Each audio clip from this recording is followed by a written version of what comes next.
আলহামদুলিল্লাহি ওয়াকাফা ওয়াসালামুন আলা ইবাদিহিল্লাযীনা ইসতাফা আম্মা বা'দ।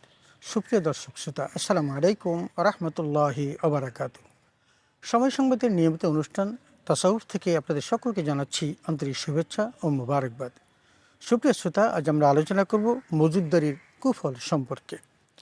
পবিত্র কোরআন কারিমে আল্লাহ জাল্লা শাআনুহু ইরশাদ করেছেন, আহাল্লাল্লাহুল বাইআ ওয়া হাররামার রিবা।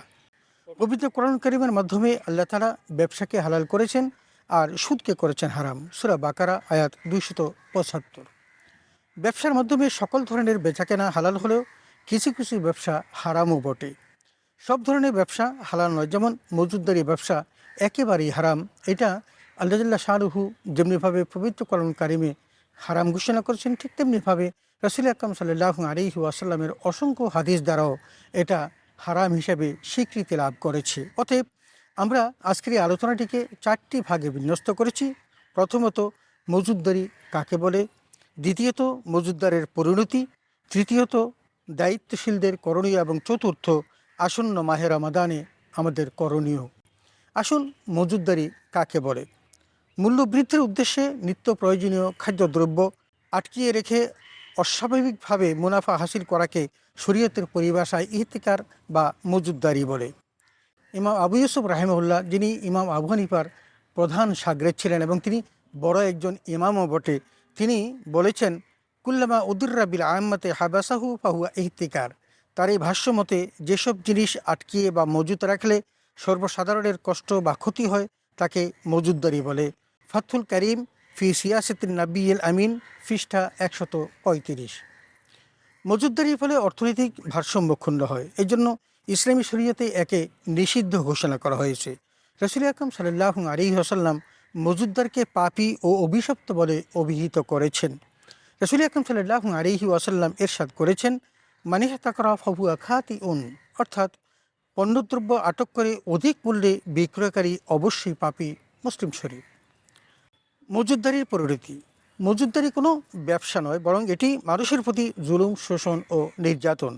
যেসব অসাধু ব্যবসায়ী কৃত্রিম সংকট তৈরি করে পণ্যের দাম বৃদ্ধি করে, তাদের ব্যাপারে নবী করিম সাল্লাল্লাহু আলাইহি ওয়াসাল্লাম কঠোর হুঁশিয়ারি উচ্চারণ করেছেন এবং তাদের করুণ পরিণতির কথা ব্যক্ত করেছেন। রাসূলের হাদিসগুলো থেকে আমরা তাদের করুণ পরিণতি সম্পর্কে যা জানতে পারি, তার মধ্যে প্রথমত হলো, রাসূল সাল্লাল্লাহু আলাইহি ওয়াসাল্লাম ইরশাদ করেছেন, মান ইহতাকারা তাআমান আরবাঈনা ইয়াওমান ইউরিদু বিহি আলা বারিআম মিনাল্লাহি ওয়া বারিআল্লাহু মিনহু। অর্থাৎ মূল্য বাড়ার উদ্দেশ্যে যে ব্যক্তি 40 দিন পর্যন্ত খাদ্যশস্য মজুদ রাখে, সে ব্যক্তি আল্লাহর দায়িত্ব থেকে মুক্ত এবং আল্লাহ তার প্রতি অসন্তুষ্ট। মিশকাত শরীফ। 2 নম্বর হাদিসটি, রাসূল আকরাম সাল্লাল্লাহু আলাইহি ওয়াসাল্লাম আরও বলেছেন, মান ইহতাকারা তাআমান আরবাঈনা লাইলান বারিআল্লাহু মিনহু। অর্থাৎ যে ব্যক্তি 40 রাত পর্যন্ত খাদ্যদ্রব্য মজুদ করবে, তার সঙ্গে আল্লাহর কোনো সম্পর্ক থাকবে না। মিশকাত শরীফ। 3 নম্বর হাদিসে ইবনে মাজাহ শরীফে মজুদদারদের করুণ পরিণতির কথা উল্লেখ করতে গিয়ে রাসূল আকরাম সাল্লাল্লাহু আলাইহি ওয়াসাল্লাম ইরশাদ করেছেন, মান ইহতাকারা আলাল মুসলিমিনা তাআমুহুম দরাবাহুল্লাহু বিল জুসামি ওয়াল ইফলাস। অর্থাৎ কেউ যদি মুসলমানদের থেকে নিজেদের খাদ্যদ্রব্য আটকিয়ে রাখে, অর্থাৎ মজুদদারি করে, আল্লাহ তাআলা তার উপর মহামারী ও দারিদ্রতা চাপিয়ে দেন। ইবনে মাজাহ ও বাইহাকি। 4 নম্বর, ইবনে মাজাহ শরীফের হাদিসে দুটো বিষয় উল্লেখ আছে। একটি হলো, রাসূল আকরাম সাল্লাল্লাহু আলাইহি ওয়াসাল্লাম ইরশাদ করেছেন, আমদানিকারক রিজিক প্রাপ্ত হয় আর মজুদদার হয় অভিশপ্ত।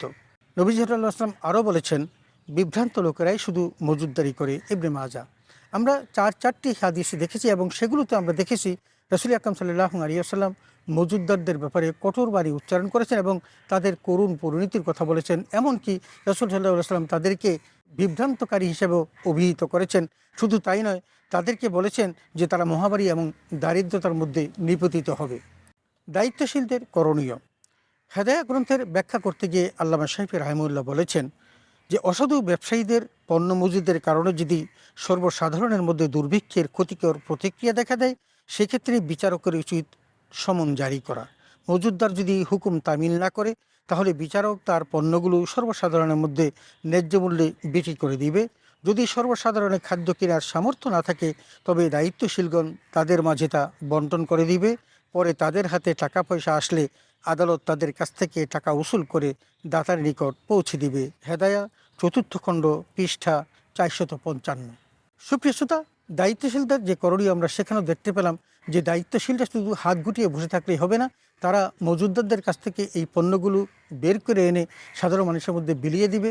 যাদের সামর্থ্য তারা এগুলো ক্রয় করে নেবে, আর যাদের সামর্থ্য নেই তাদেরকে এমনিভাবেই বন্টন করে দিবে। যখন তাদের হাতে পয়সা আসবে সেই পয়সা উসুল করে তখন মজুদদারকে সে টাকা ফেরত দিয়ে দিবে।